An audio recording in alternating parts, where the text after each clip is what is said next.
Official या फिर police officer बिना किसी रीजन के अरेस्ट कर लेता है, या फिर अरेस्ट करने के 24 आवर्स के अंदर भी आपको मजिस्ट्रेट के पास नहीं ले जाया जाता है, या मान लीजिए आप आधार कार्ड बनवाने के लिए किसी पब्लिक ऑफिशियल के पास जाते हैं और सारी रिक्वायरमेंट्स पूरी होने के बाद भी आपको आधार कार्ड के लिए मना कर दिया जाता है। ऐसी सिचुएशंस में आप क्या करेंगे?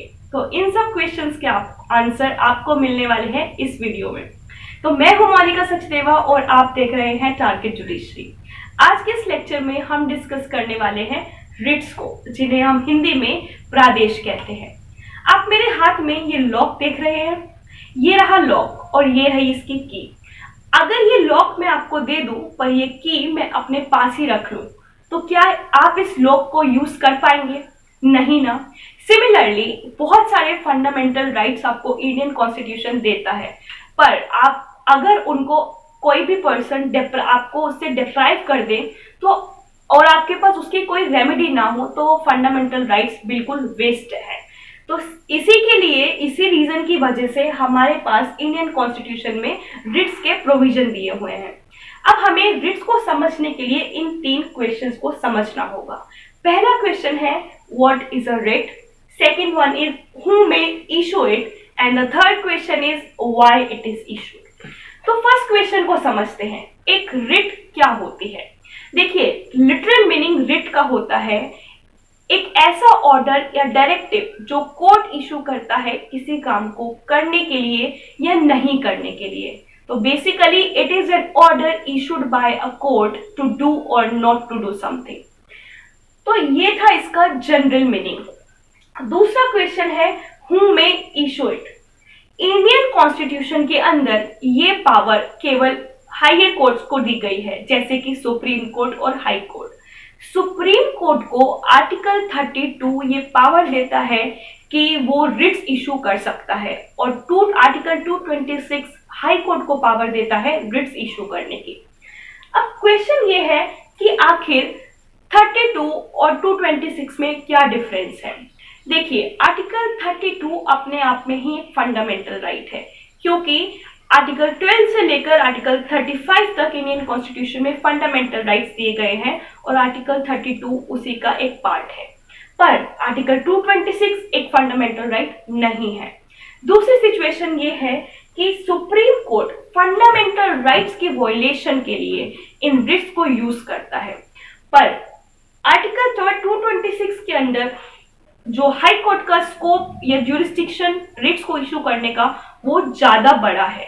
वो फंडामेंटल राइट्स के वॉयलेशन के साथ साथ और भी सिचुएशंस में इस रिट्स को यूज कर सकता है, मतलब रिट्स को इशू कर सकता है। तो बेसिकली ये मेजर डिफरेंसेस हैं आर्टिकल 32 और आर्टिकल 226 में। दूसरी सिचुएशन ये है कि why it is issued, ये थर्ड क्वेश्चन है कि इन रिट्स को आखिर इशू क्यों किया जाता है। इन रिट्स को इशू करने का मेन पर्पस है हम लोगों को कॉन्स्टिट्यूशनल रेमेडीज प्रोवाइड करना, यानी कि अगर हमारे फंडामेंटल राइट्स या स्टैट्यूटरी राइट्स वॉयलेट होते हैं तो उस सिचुएशन में हम डायरेक्टली बिना लेंदी प्रोसीजर को फॉलो करे डायरेक्टली सुप्रीम कोर्ट या हाई कोर्ट जा सकते हैं। आपका मन है अगर कि आप सीधा सुप्रीम कोर्ट जाना चाहते हैं आर्टिकल 32 के अंडर, तो आप वहां जा सकते हैं, पर आपको वहां ये बताना होगा कि आपने हाई कोर्ट को पहले अप्रोच क्यों नहीं किया।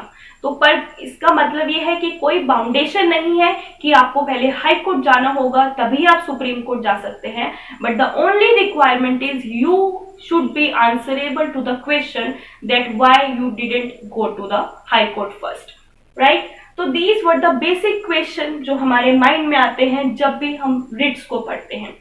अब मेन क्वेश्चन ये है कि रिट्स आखिर कितने तरह की होती है। तो रिट्स 5 तरह की होती है, habeas corpus, mandamus, certiorari, quo warranto and prohibition. इन सबको डिटेल में आज हम एक एक करके पढ़ेंगे। पहले हम बात करते हैं रिट ऑफ हेबियस कॉर्पस की। जितनी भी रिट्स हैं ये सब लैटिन वर्ड से ली गई हैं। तो सब जब हम डिस्कस करते हैं रिट ऑफ हेबियस कॉर्पस को, तो हम एक एक चीज को मैंने इस स्क्रीन में लिखा है, तो कैसे कैसे हम पूरा हेबियस कॉर्पस को समझेंगे आइए जानते हैं। पहला हम डिस्कस करेंगे इसके लिटरल मीनिंग को, इस वर्ड के लिटरल मीनिंग को। सेकेंड चैप्टर हमें डिस्कस करना है कि ये रिट किस पर्पस के लिए यूज की जाती है या इशू की जाती है। थर्ड क्वेश्चन है कि किन सर्कमस्टांसेस में ये रिट लाई नहीं करती है। And the fourth one is कि हेबियस कॉर्पस को इशू करने के क्या ग्राउंड्स हैं। And the last but not the least, we will be discussing about the important case laws of this particular writ.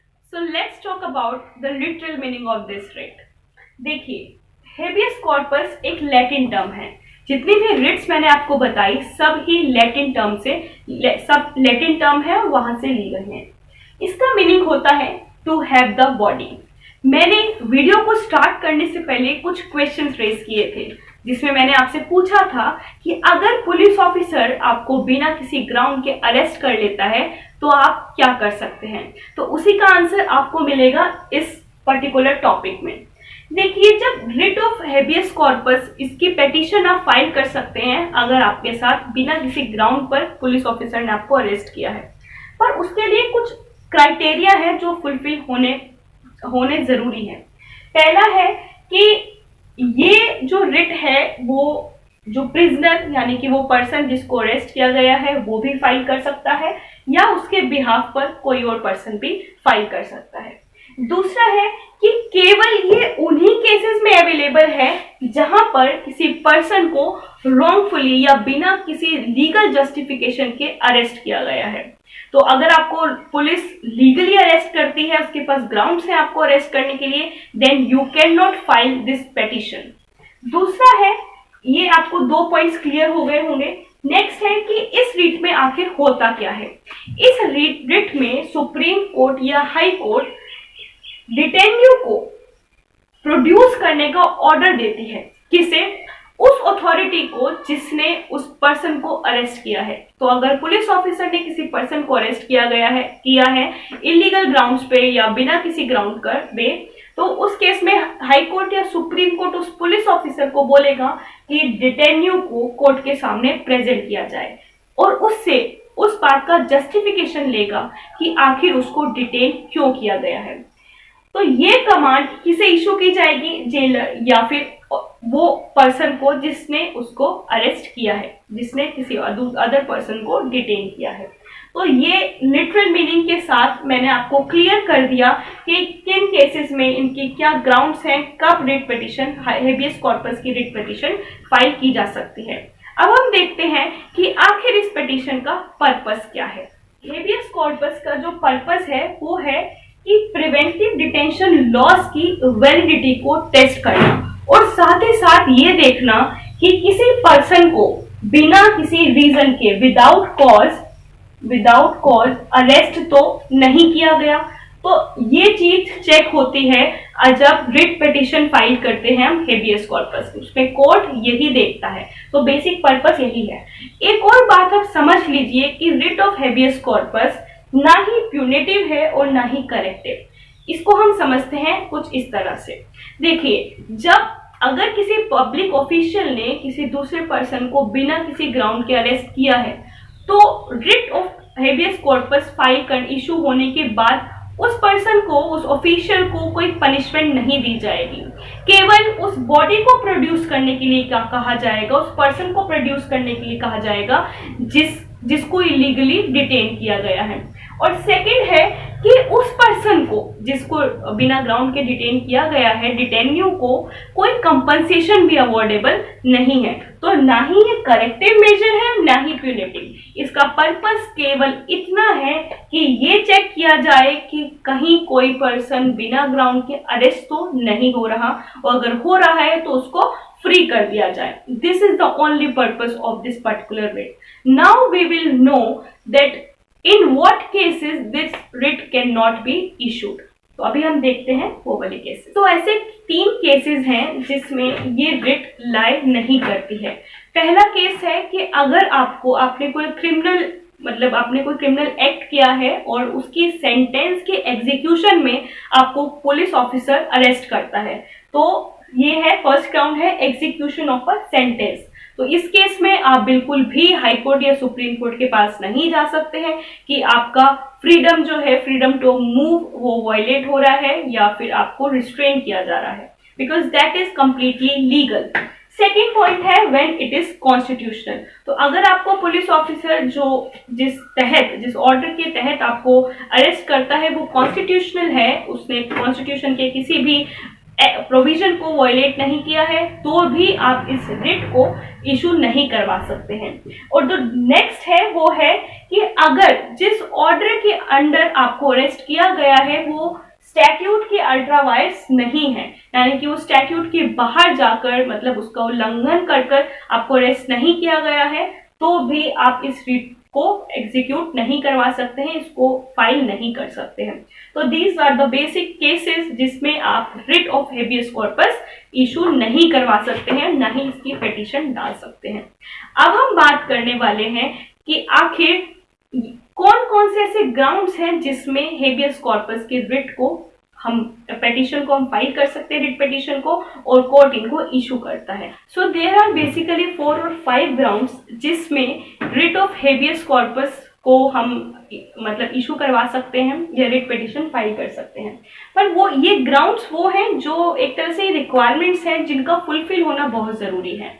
पहले रिक्वायरमेंट है कि जो भी एप्लीकेंट है वो कस्टडी में होना चाहिए, मतलब एप्लीकेंट के बिहाफ पर अगर कोई पिटीशन फाइल कर रहा है वो चीज बिल्कुल डिफरेंट है, पर मेन बात है कि जिसके नाम पर वो एप्लीकेशन जा रही है वो कस्टडी में होना चाहिए, पुलिस की कस्टडी में होना चाहिए। और सेकंड है कि जो ऑर्डर पारित हुआ है, मतलब जिसकी वजह से उस पर्सन को अरेस्ट किया गया है, वो ऑर्डर डिफेक्टिव होना चाहिए, तभी आप रिट पिटीशन फाइल कर सकते हैं। डिफेक्टिव इन सब्सटेंस, इसको मैं एक एग्जांपल देकर समझाती हूँ। जैसे कि under CrPC there are certain requirements which have to be fulfilled by the police officer. For example कि प्लेस लिखना होता है, जो डिटेन्यू है उसका नाम वगैरह, उसका एड्रेस, हर चीज लिखनी होती है। अगर पुलिस ऑफिसर ये चीज नहीं करते हैं, फॉर्मेलिटीज को पूरा नहीं करते हैं, तो वो एक डिफेक्टिव ऑर्डर माना जाएगा। और ऐसे ऑर्डर, अगर इस तरह का ऑर्डर के तहत एक किसी पर्सन को अरेस्ट कर लिया जाता है, तो आप वो पर्सन ये रिट फाइल कर सकता है, रिट पिटीशन फाइल कर सकता है। नेक्स्ट है कि all formalities to arrest have not been complied with, यानी कि जितनी और दूसरी फॉर्मेलिटीज हैं अगर अरेस्ट को लेकर वो कंप्लाई नहीं की गई हैं। जैसे कि मैं आपको एग्जांपल देती हूँ कि ये इंफॉर्मेशन जानी होती है रिलेटिव्स के पास की, रिलेटिव्स, फ्रेंड्स या जिसको भी वो पर्सन कहता है कि मेरी अरेस्ट की इंफॉर्मेशन आप मेरे रिलेटिव्स या फ्रेंड्स को दे दीजिए, तो ये भी एक तरह की फॉर्मेलिटी है अगर पुलिस वाले इससे कंप्लाई नहीं करते हैं। और भी बहुत बेसिक, जैसे कि 24 आवर्स के बाद, अगर मैंने आपको क्वेश्चन भी रेस किया था इसके रिगार्डिंग, अगर 24 आवर्स होने के बाद भी पुलिस ऑफिसर उस पर्सन को मजिस्ट्रेट के पास नहीं ले जाते, दिस इज द मेन या असेंशियल हम रिक्वायरमेंट कह सकते हैं, तो उस केस में भी ये रिट फाइल की जा सकती है।